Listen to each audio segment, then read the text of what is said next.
6 కోట్ల కూరగాయలు సుగంధ ద్రవ్యాలను 2వ సెంటర్ ఆఫ్ ఎక్సలెన్సీ ఏర్పాటు చేశాం.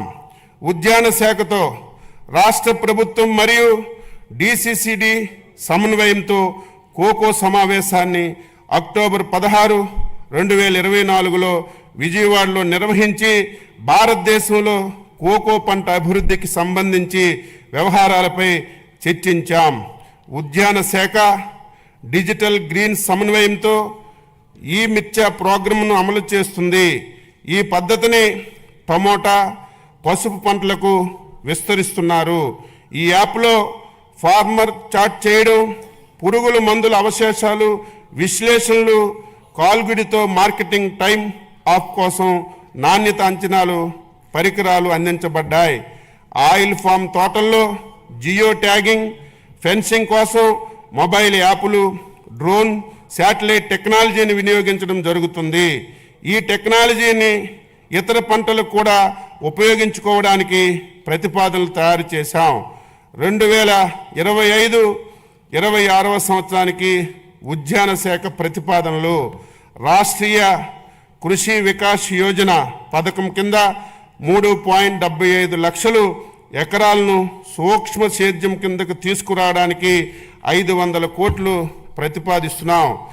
MIDH పథకం కింద సాంప్రదాయ వ్యవసాయ పంటల నుండి 1.5 లక్షల ఎకరాలు వాణిజ్య ఉద్యాన పంటల కిందకు తీసుకురావడానికి పోస్ట్ హార్వెస్టెడ్ ఇన్ఫ్రాస్ట్రక్చర్ కొరకు 179 కోట్లు ప్రతిపాదిస్తున్నాం. National mission of edible oils oil palm పథకం ద్వారా 78,800 ఎకరాల్లో పామాయిల్ తోట సాగుకు 179 కోట్లు ప్రతిపాదిస్తున్నాం. ఆగ్రో ఫారెస్ట్రీ కింద నాణ్యమైన మొక్కలు పెంచడానికి 15.06 కోట్లు ప్రతిపాదించాం.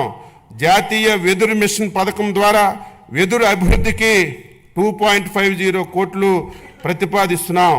ఉద్యాన రంగం మన గ్రామ ఆర్థిక వ్యవస్థని బలపరిచేందుకు, పేదరికాన్ని తగ్గించేందుకు, సుస్థిర అభివృద్ధికి సాధించేందుకు ఎంతగానో సహాయపడగలదు.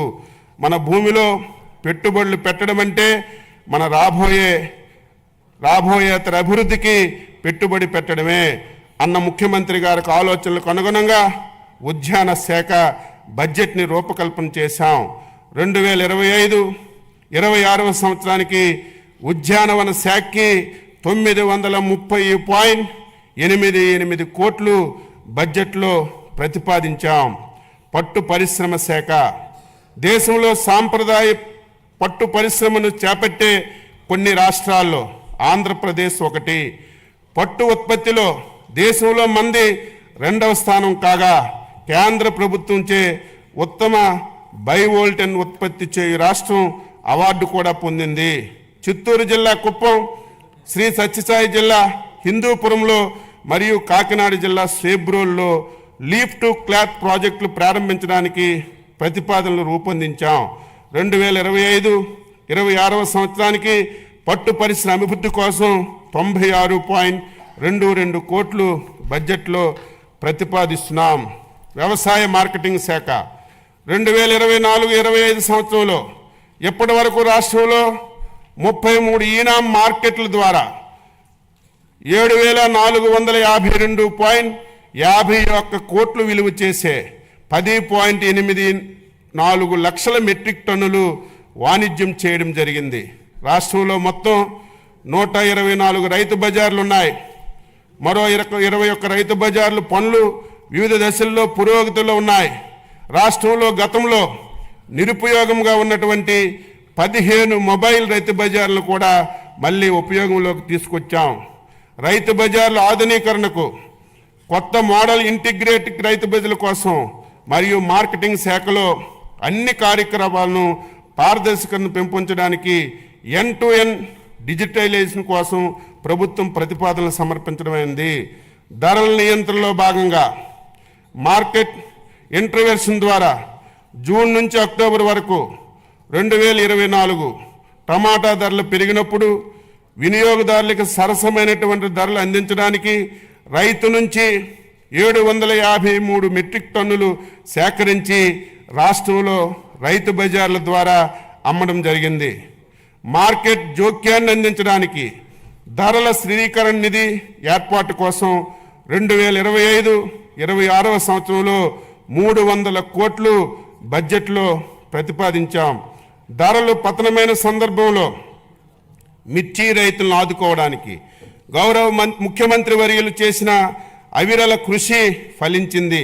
మిర్చి పంటకి మార్కెట్ ఇంటర్వెన్షన్ స్కీమ్ MIS కింద ఒక కింటాకి 11,781.25 రూపాయలు కేంద్ర ప్రభుత్వం నిర్ణయించింది.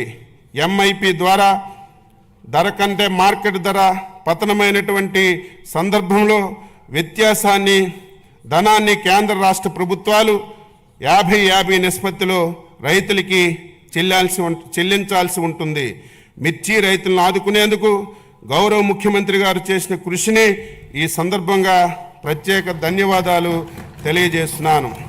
ధాన్యం కొనుగోలులో సంబంధించి 1674.47 కోట్లు గత ప్రభుత్వం బకాయిల్ని మా ప్రభుత్వం జూలై 24లో రైతులకి చెల్లించడం జరిగింది. 2024 ఖరీఫ్ సీజన్లో సంబంధించినటువంటి ధాన్యం కొనుగోలును ఇప్పటి వరకు 5,31,987 రైతుల నుండి 33,32,014 మెట్రిక్ టన్నుల ధాన్యాన్ని సేకరించి 7,674.99 కోట్లు చెల్లించడం జరిగింది.